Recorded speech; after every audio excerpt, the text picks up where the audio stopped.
Hello, everybody. Welcome back to a brand new episode of the DE podcast. I'm joined by Aiken Rage, and we have a packed podcast for you guys.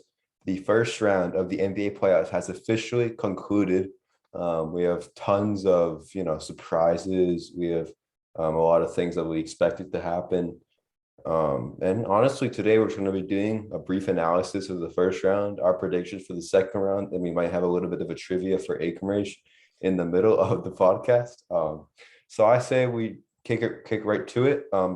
We begin, make sure to subscribe on YouTube and like the video, and do the same on all your other platforms. And let's begin. So the first series we have a couple brooms. We have the Celtics who swept the Nets 4-0, although all the games were close. The Celtics definitely show that they are a true championship contender, in my opinion. And you had, some good stats. You had the highest scoring person on the Celtics was Jason Tatum, their star player, averaging 29.5 points per game, which I think is just incredible. So much improvement from Jason Tatum. And also, one guy that I thought stood out was Grant Williams. Coincidentally, he actually went to my school that I go to currently, in Charlotte, North Carolina. So he averaged 11 points per game, and he averaged 4 rebounds, but he did only play 29 minutes per game, and he did use that bench role. He was a starter sometimes, so he definitely did better than what I thought he would do. And then for the Nets, honestly, I'm trying to think about, all the games were close, but Kevin Durant did average 26 points per game. Kyrie Irving averaged a little bit over 21 points per game. But honestly, in my opinion, I don't know about you, Akers, but it did feel like Kyrie Irving and Kevin Durant didn't really have much support around them as they did towards the at the play-in game against the Cavs. That's what I thought they did an amazing job of. But yes, you did have Steph Curry, Bruce Brown average a lot. Bruce Brown played really good in those last two games of the series. But definitely there needs to be improvement on that. So, in English, who do you think is to blame for this? Is it, the other guys other than KD and Kyrie? Is it KD and Kyrie? Is it Steve Nash? Should they fire Steve Nash? Like, who do you think is to blame for, the bad play performance? I definitely am gonna blame Katie and Kyrie. As a Nets fan, I have to say that, yeah, okay, they averaged 26 and 21 points per game, respectively, but the performances that they had after game one, at least, they were just really bad overall. I mean, KD, he only shot 38% from the field, which is his lowest ever in a playoff series. Kyrie was a little bit better at 44%, but still, I mean, not the most efficient in the world. And I'm just like, I don't know. I just feel like if they were going to play against the Boston team, who's just been playing so well since January, they really needed to come out every single night and put up really great performances. And you didn't really see that from either of them. KD didn't have one all series long. Kyrie had a really good game one, but outside of that, even he was kind of meh overall. And I feel like a lot of the time in the games, at least in game three and game four I was watching, it was like Bruce Brown, Blake Griffin, Seth Curry, all those guys were stepping up. They were getting points that you would expect Kyrie and KD to be going for. Like Bruce Brown, I think he had like 20 points at halftime in game three. And I mean, that was just completely crazy. So I feel like it was the Nets more than, I feel like it was KD and Kyrie more than the supporters. Yeah, honestly, I think I think the Nets either underestimated the Celtics too much. Just from what I saw, I think I did watch like a little bit of all four. I didn't obviously watch all four of the four games, but I watched like a little bit Yeah. of all four games. And I just thought Kyrie Irving was just like so motivated to beat the Celtics. Um, that like I think they almost kind of underestimated them. They thought, oh, it's going to be just like last year, 4-1, easy. But the Celtics are a much better team than they were last year. And also they're kind of better in the playoffs. They At the beginning of the season, they looked exactly like they looked last season. Not okay team, but then they went on a humongous run. I believe they won like 25 out of like 29 games or something like that. They went absolutely crazy. Capturing the second seed. So I'm excited to see what they can do against Milwaukee, which we'll obviously mention a little bit later. But also in terms of like Kyrie and KD's legacies, I mean, listen, KD is older. He's 33 years old. I mean, I could say maybe he's in the last 5, 6 years of his career, maybe even less than that. So I definitely think that if KD wants a ring, like next year is definitely the time to go out and get one. I think they need to figure out how to, because if you look at the roster, there's so many guys that were really good, but now they're like out of their prime. You have Blake Griffin. Blake Griffin played well in game 4, but that's one game, right? Then you have Andre Drummond, who's still solid. He's only 28. Not owned, but he's 28, so he's still young. Patty Mills is 33. Dragic is 35, so he's old. Nick Claxton is young. He shot terribly from the free throw line. I absolutely terrible. He shot 22 free throws. He made 4 out of 22. That's below 25%. Like, what the heck? Then you have Bruce Brown, who has a bright future. Seth Curry is also at a decent age. Kyrie Irving is 29 years old. So I think that if Kyrie Irving can pull it together in the next few years, I think he can definitely go for another ring.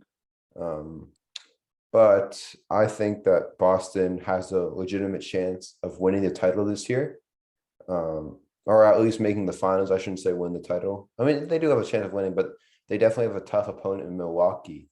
But I think we can move on. Anything you want to say, Kamish? Final thoughts? Yeah, I'll just say one final thing about like Brooklyn. I feel like what they've done, like this whole KD Kyrie experiment, was like right now it's just like a complete failure overall because they traded away D'Angelo Russell. They got rid of a lot of young talent to get. They got rid of Jared Allen, if you remember, for the James Harden deal. They got rid of a lot of young guys who are probably going to be all-stars in the future, so they could have KD, Kyrie, and some veterans and really go on a title run. But like what that got them is like in 2020, KD and Kyrie both didn't even play in the playoffs. They were both injured, so they got swept by the Raptors or something. I forget. And then 2021, Kyrie gets hurt in game 3. They were up 2-0. They eventually lose in 7 to the Bucks, who win the championship. So I mean, unlucky. And then this year, they were the 1 seed in like January. And now they're down to the 7th seed by the playoffs, and it's just looking bad overall. Lots of injuries, and they get swept. So yeah, the problem with Brooklyn. Sorry to interrupt, but the problem with Brooklyn is that, listen, they were the 1 seed. Well, Kevin Durant, okay, he's their star player. He's one of the best players in the NBA.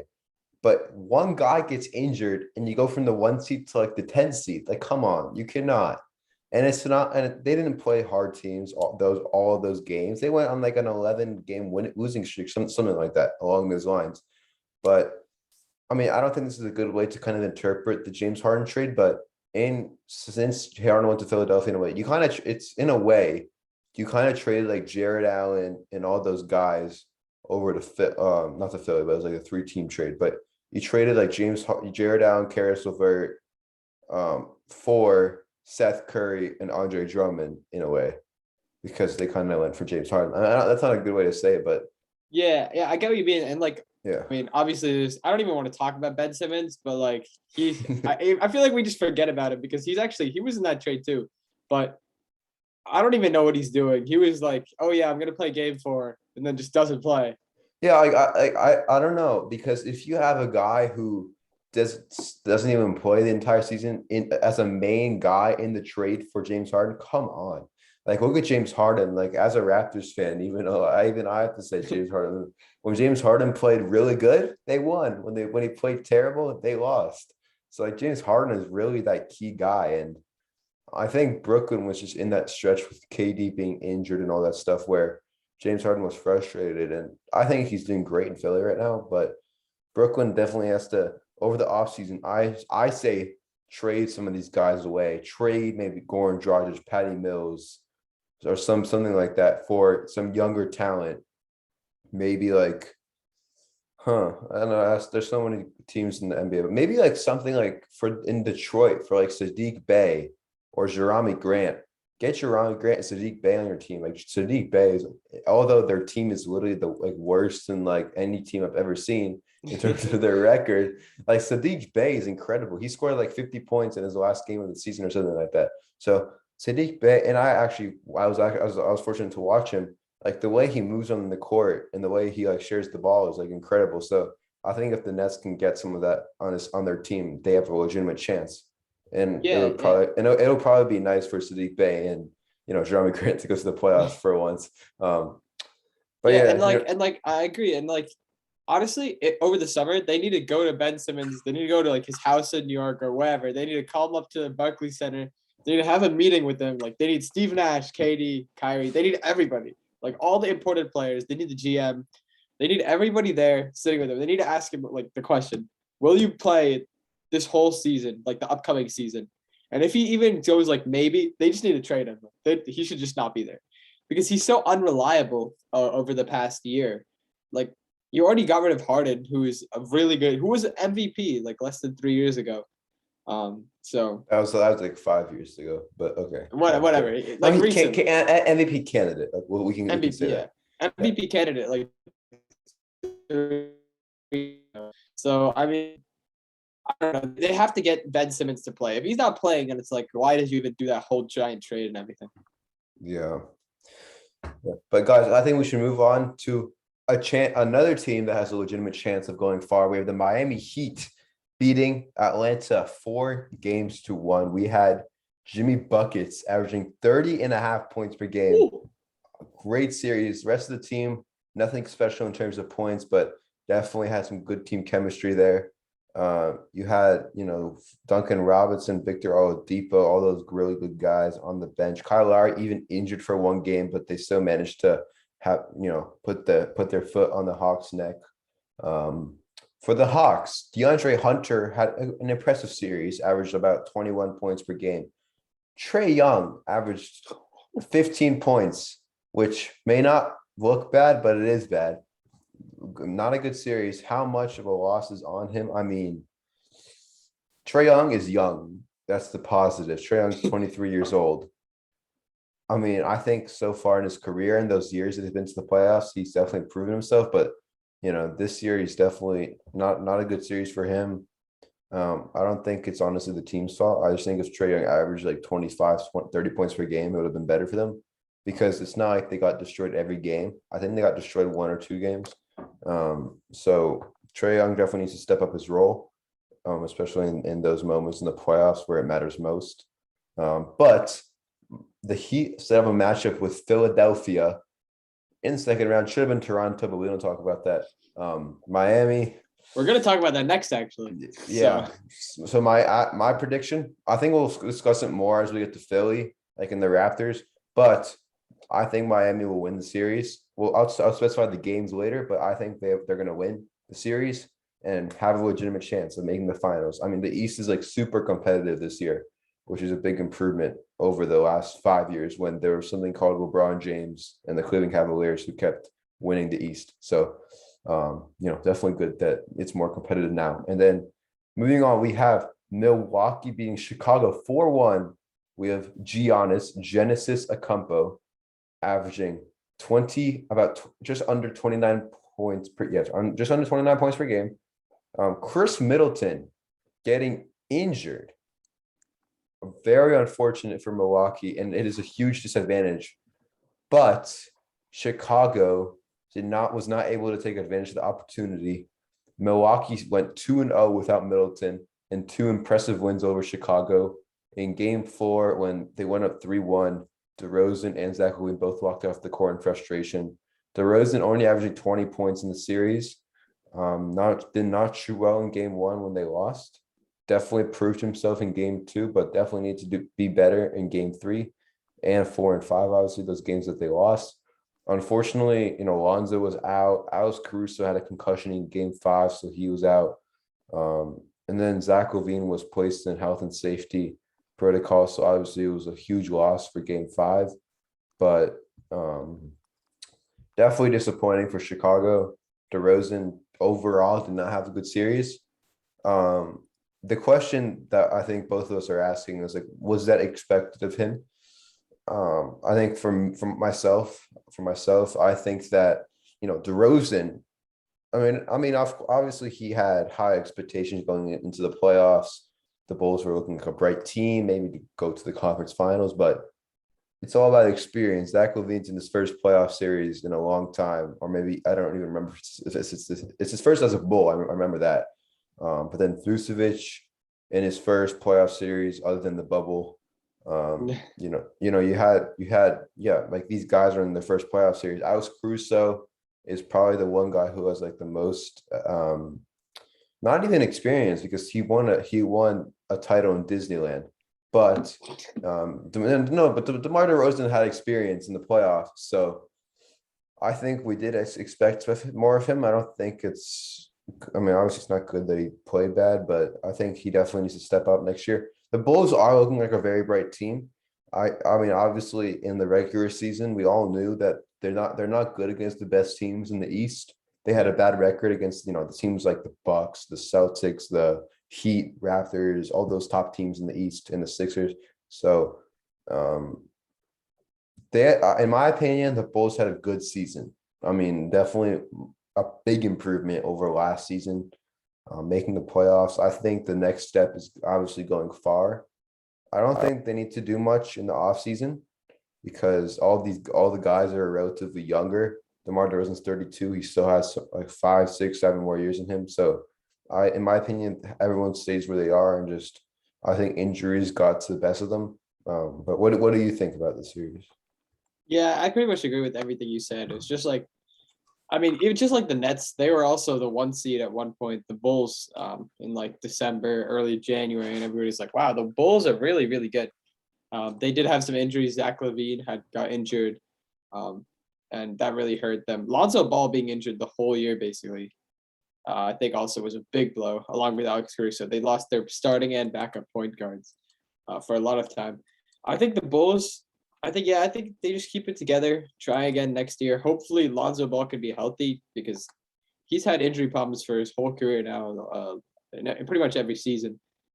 But I think the Bucks are just too much. I was surprised that they beat them so easily without Chris Middleton, though. So definitely very impressive from the Bucks. But again, not having Chris Middleton for possibly second round could also be a little bit hurtful. So I guess we can move on to I think the most fun series this year in the East, at least. The Philadelphia 76ers beat the Toronto Raptors in 6 games. So Philly actually went up 3-0 after an insane Joel Embiid game winner. That was one of the craziest shots I've definitely seen. And after that, Toronto came back, won 2 games, and then got blown out in game 6 and got their hearts broken. But the series, Joel Embiid had a pretty good series. He averaged 26 points, 11 rebounds. Tyrese Maxey averaged 21 points per game. Very good for them. James Harden, he was okay. He didn't really shoot that well, and he only averaged 19. On the Raptors side, Pascal Siakam averaged 22. He was having great games towards the end of the series. OG Anunoby had a good series. Gary Trent. The Raptors had 7 guys in double figures, which kind of shows their depth as a team, but it was not enough to stop Philly. So any thoughts on the series, Daniel? Any thought? No, dude, like we were injured the entire series. Like it's so frustrating I mean, I'm not a Bulls fan. I don't know how it feels to have a guy injured the whole year, but come on. You have Scotty Barnes injured game 1. He's out 2 games. Like it's so upsetting, especially when you're playing with a team as good as Philly. Then, Fred VanVleet gets his hip injured in game 4 or yeah, game 4. You had, OG was injured right before the series. Gary Trent was sick the entire series. Like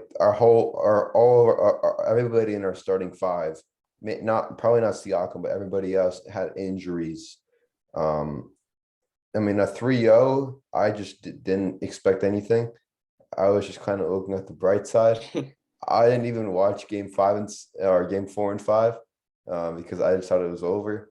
But then, I mean, we did get that win in Philly, which was impressive. But, obviously game 6, there was a lot of drama in that game. I mean, there were a lot of fights between the Raptors and Embiid. The chants were toxic, chanting F Embiid. Chris Boucher hit Embiid in the head, elbowed him bad in the head, and I don't know if it was intentional, but that led to Embiid being out against Miami. And Embiid got stitches above his eye for that when Siakam hit him. But I mean, I'm happy. I mean, Scotty Barnes on Rookie of the Year, which is good for our team. It shows that we're a good team. We weren't expected to come close. We were expected to probably be a playing team. But like if you look at the names of everybody on our roster, nobody really stands out other than maybe Siakam and Van Vliet and obviously Scotty Barnes. So with not having the best roster, we did come to, and especially winning 2 games in a row, when there is more pressure on Philly for closing it out. But for us, there's like more pressure because you don't want to get swept and just like go back home right away. So we did a good job of kind of, almost coming back. We're the 14th team in NBA history to do it. So I think that if we wouldn't have gone swept, I would have had different feelings than, obviously losing a 6. But, game 6, the Philadelphia had a great, James Harden played really good in game 6. Obviously they had the momentum. We were only down by 1 at halftime, but then Philadelphia had a humongous third quarter, outscoring us by 22, I believe. So obviously having a big quarter and having pulling the dagger in the series. But I think we're good for the future. We have a young team. There's nobody there above 30 except for Thaddeus Young, who's 33, and everyone else is in their 20s. So we have a young team. So I definitely think that we have the potential to be super good in the coming years. But it is hard with all the competition, and credit to the Sixers because Joel played good. Obviously in game 3 that it could have gone either way. If he missed the game winner, we could have won the game. We could have been up 3-2 going to Toronto, but you never know how the series could have gone. Tyrese Maxey played absolutely insane in games 1 and 2. So he was just making 3 after 3 after 3. And the Sixers did a really good job of making plays to get a corner 3. The Sixers and the Heat are the 2 best teams in the league, in my opinion, at doing that. So it's going to be cool to see what they're going to do in their series because they always draw up good plays to get a guy in the corner. In this series, it was mostly Danny Green and Tobias Harris who had those looks in the corner. And then obviously Joel. I mean, the Raptors fans hate him. I mean, I guess I don't know if I hate him because I didn't think that he was going to play good because he's very cocky though. I will say. Yeah, he was cocky, which was frustrating because he told Nick Nurse. I mean, we're family friendly. We don't curse out here. So, but he told Nick Nurse to stop, be wording about the calls. But in reality, I mean, not even if I was a Sixers fan, like the calls were bad in games 1 and 2, even though like if you look at the stats, we shot like 10 free throws in games 1 and 2. They shot like 50 free throws. So they definitely got the big advantage on that. It's because they have Harden and Embiid, who like literally get more fouls than everybody in the league. Yeah, but the thing with Harden and Embiid, it wasn't even Harden; it was all Embiid, and a lot of them were bad calls. Like even I don't care now. It's over. Like still saying it. It's not because I think it's if it would have been less bad call, if there would have been less bad calls, the games would have been a little bit closer. But still, the Sixers play good. I mean, especially not having Matisse Thybulle, who's one of their best defenders in Toronto, with him not being vaccinated. They definitely did a good job. But they have a great team. Like I didn't even think their team would be good, but then looking at their starting lineup, you have Joel Embiid, Tyrese Maxey, James Harden, Tobias Harris, Danny Green. That's a stacked starting lineup. So I'm excited. I'm excited for the coming years for the Raptors, and I didn't expect us to even make the playoffs. So that's good for us. So we have a little intermission, if you will. We have a little bit of a trivia for Agermage, and I do have to find. Ready. Yes. Okay. So we're gonna go series by series, and I'm going to ask you a question, and you're going to answer. Okay. All right, let's do it. So we're going to start off with the Celtics versus the Nets. And you cannot look at our plan, and you cannot look at anything. All right. So, Okay. so who scored the most points in the Celtics versus Nets series as an individual player? That's so easy. That's so Jason Tatum, obviously.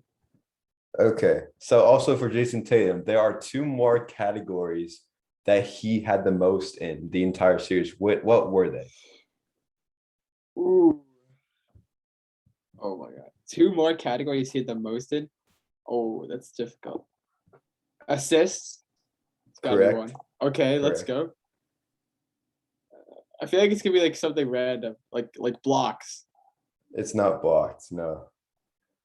Uh, Okay, steals. I'll give you a hint. It's related to shooting. Oh, he had the most threes. Yeah, threes. Oh, okay. Wow. Actually, I didn't expect that. Yeah, Tatum made 13 3-pointers and he scored 118 points and got 29 assists in that series. So definitely a competitive series. Heat versus Hawks. Who had the most points in that series?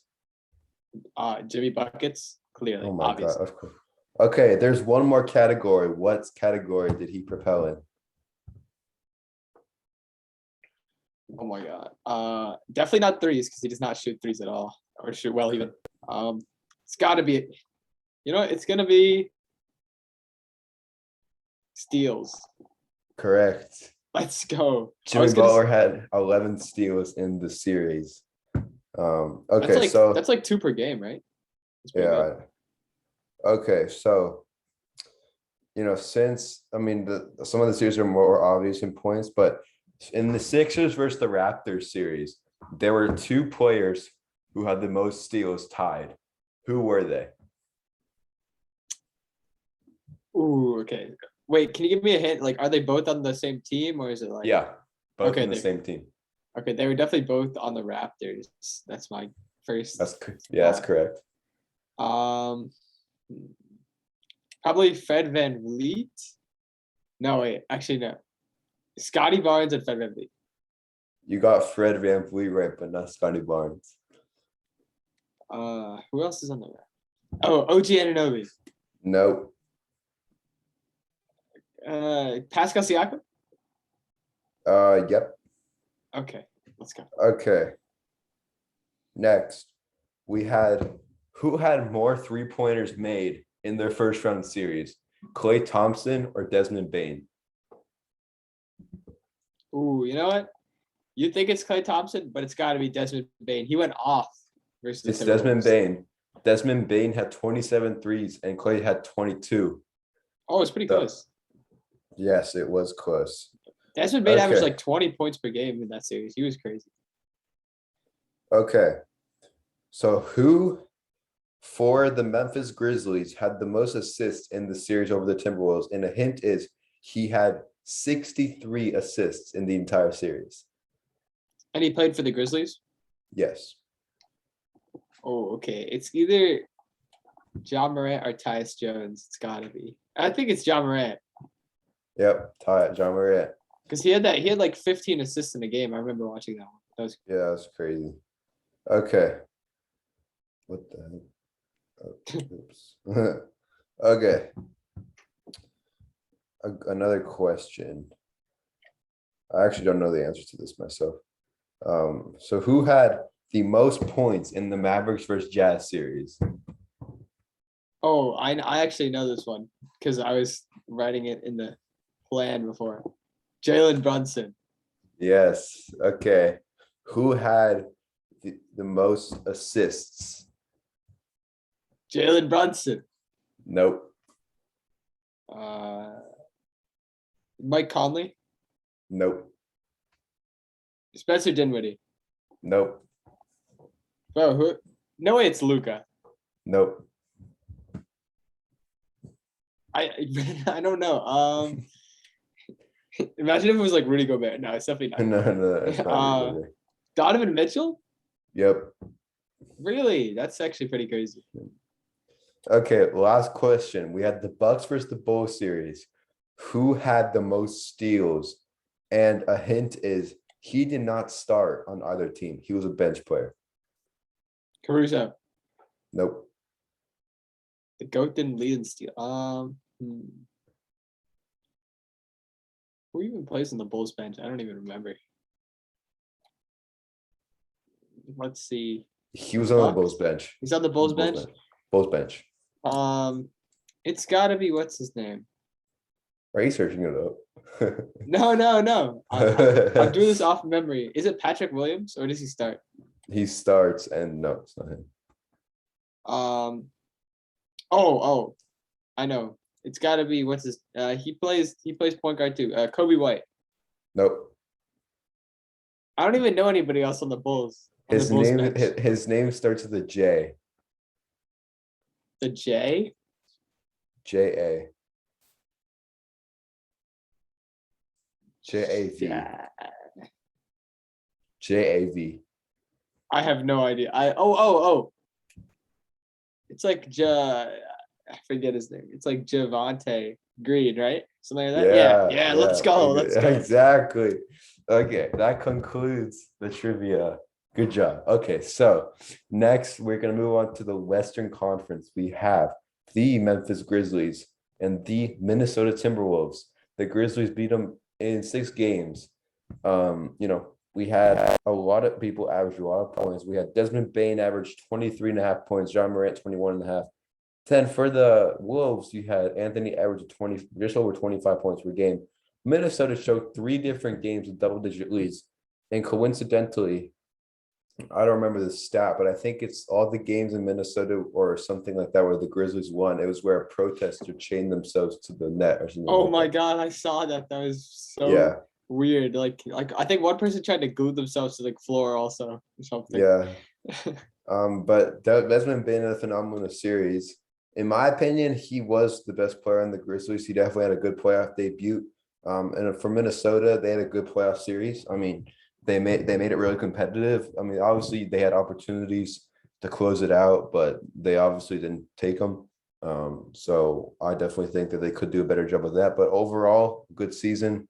They were 3-16 to start the season, which was absolutely terrible. So to come back from that, make the play in, beat the Clippers, then go and get 2 games off of the Grizzlies, who were an uprising team, and they're probably most improved team of the NBA, if that's even an award. So, in my opinion, that's what I think about the Grizzlies.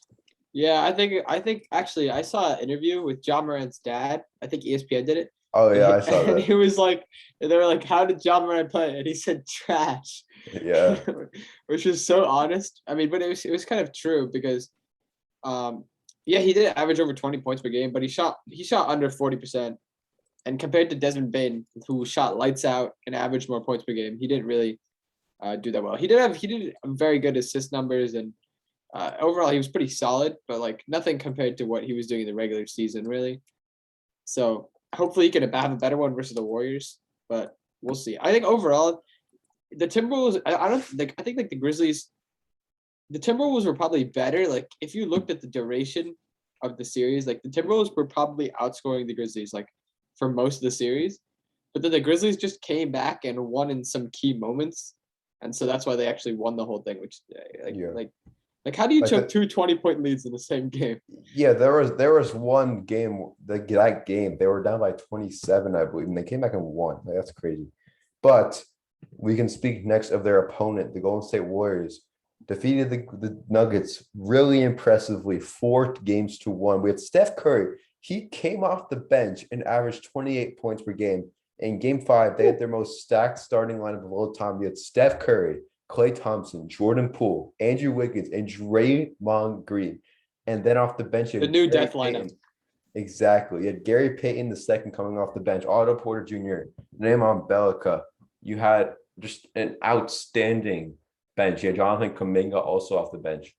So, you also had, Klay averaged 22.6, Jordan Poole 21.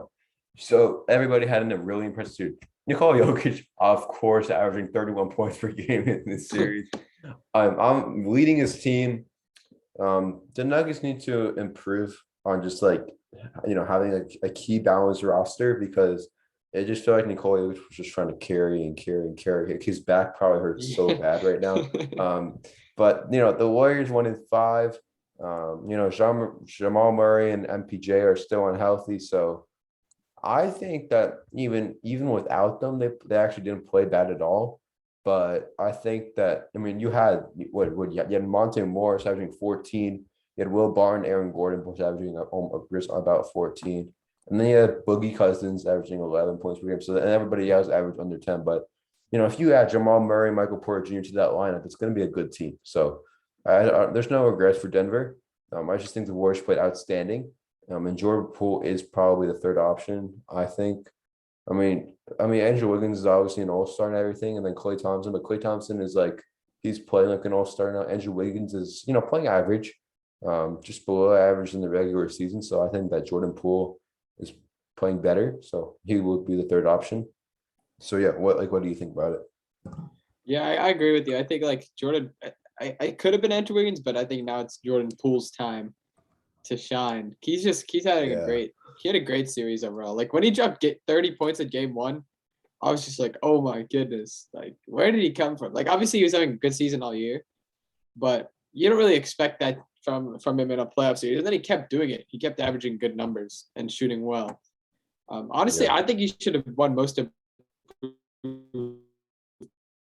He was in the G League last year. Now he's dropped like 30 in playoff games as like on a contender.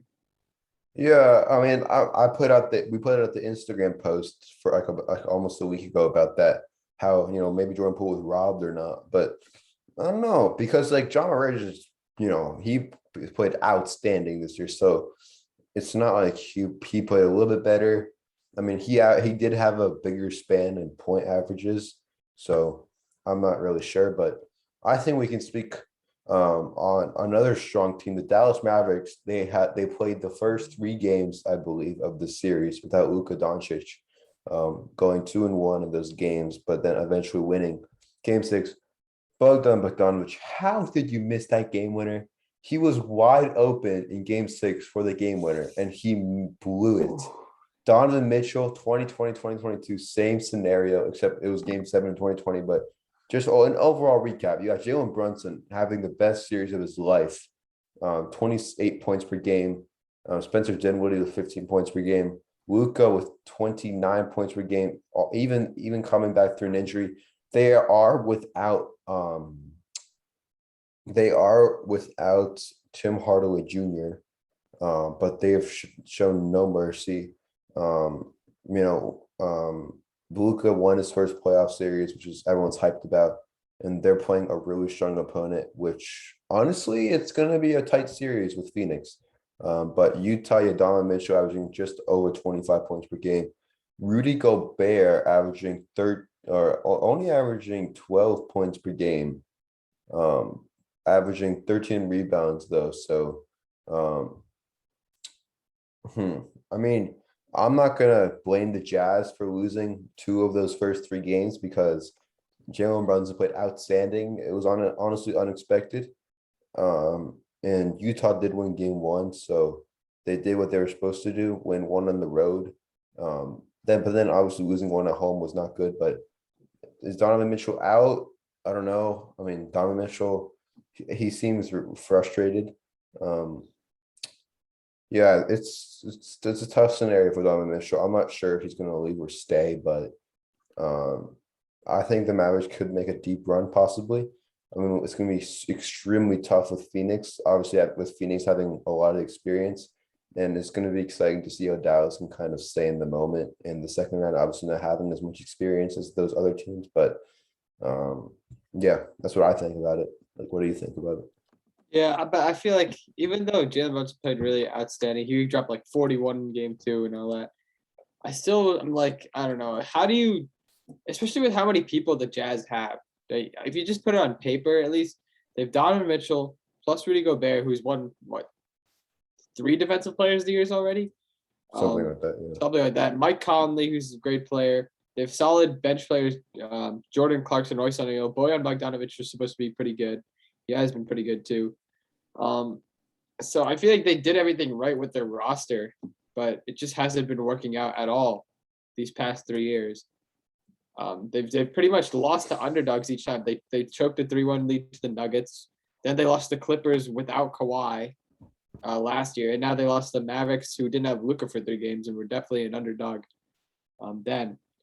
So I just feel like I think Donovan Mitchell is probably going to request a trade soon Yeah, I mean because Utah's that one team that's like Utah's a great team that's starting out well in like playoff series and just games in general, going up by 15 and then blowing it. So I mean, I'm kind of comparing this to my own personal experience as a tennis player, but kind of just like not relaxing after you're leading, just like keep the pressure. Like my dad's had a quote. He said like when you keep the foot on the neck, you have to like choke them out, not just like put it on their neck, right? You have to like keep going, keep pushing, right? So I definitely think that the Jazz just have to keep the momentum up, especially if you're at home and you have a big lead because the fans are going to rally with you.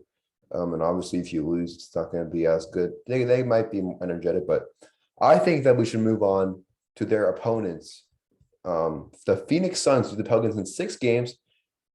Devin Booker was injured in uh, one of the games.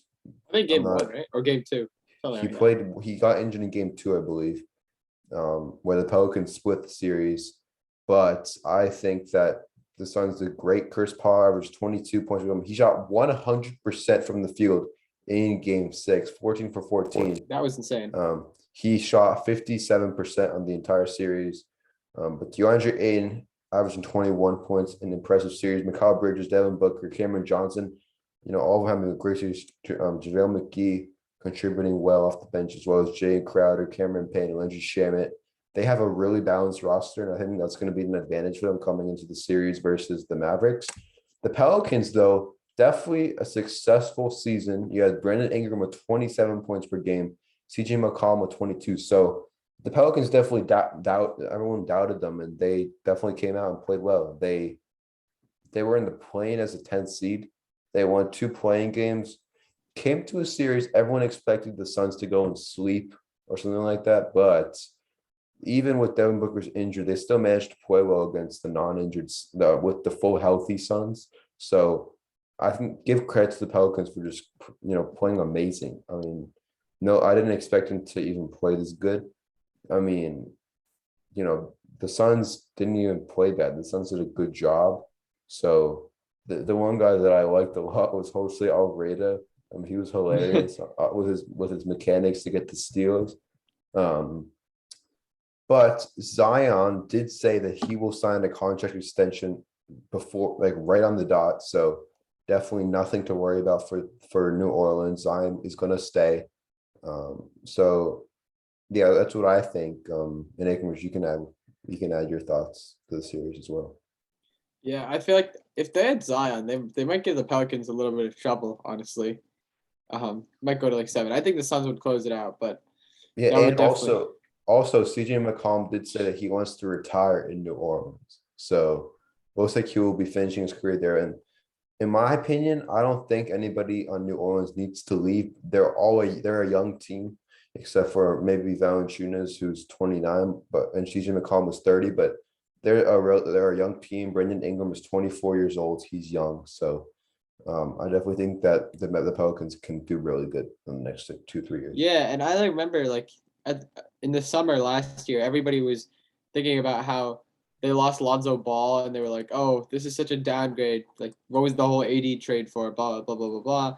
And then like starting the season, they were like 1-12 or something crazy, so bad, worse in the West. And then they just completely turned it around. I mean, I feel like that's a theme of this series. Like a lot of teams they completely flipped. Like the Nets, Bulls, they went down. Celtics went up. Pelicans went up. Lakers were just bad all the time. But like my point is anyway that they did a really good job recovering from how they were started at the beginning of the season. And yeah, they look like they have a solid squad. I mean, with Zion, I think that I would like to see the Pelicans play the Grizzlies, like Zion versus Ja. That would be so much fun. Yeah, that would be In the fun. future. But yeah, I mean, to conclude, I think that we can just say our favorite first round series, in my opinion. I mean, I watched a little bit of all of them. I watched most of the Raptors when I was being a Raptors fan, but in my opinion, the most entertaining one was probably Grizzlies Timberwolves. I mean, it was so fun to watch. Just all the trash talk, all the entertainment. The one game where Usher and John Morant's dad were on the, it was just so funny. So, then the Celtics Nets series, Boston just played insane. So it was good to watch them. So yeah, in my opinion, I think it was probably Grizzlies Timberwolves. That was just like so, and I'm really excited. Even though my team's not there, I'm excited because the second round series are all really good. So it's going to be a fun rest of the year. Yeah, for me, it was probably Celtics Nets number one, then Grizzlies Timberwolves. I like Celtics Nets. Like even though they got swept, and I like the Nets. I'm a Nets fan. Like the games were still entertaining. I still had a lot of fun watching them. That game one was so Oh yeah, game like one was nerve great. wracking. That game winner was insane. Game three, game four were also pretty good games. So and game two was pretty good too. I mean, the Celtics they came back, they had nice runs. They were making crazy clutch shots. So I think all the games were pretty good, even though it was a sweep. So definitely Celtics Nets. But honestly, the second round is even more exciting than the first round. Like Warriors Grizzlies, that's gonna be a good one. Suns Mavericks is gonna be a great one. Um, I don't know how the Philly Heat series will go with if Embiid's injured, but I think the Western Conference is gonna be the series is gonna be great. Yeah. Well, okay, guys, that is going to conclude today's podcast. Great analysis of the first round, and we're probably going to bring another podcast during the second round and after. So, thank you guys for watching. Make sure to subscribe on all the platforms, and me and Aikman will see you guys next time.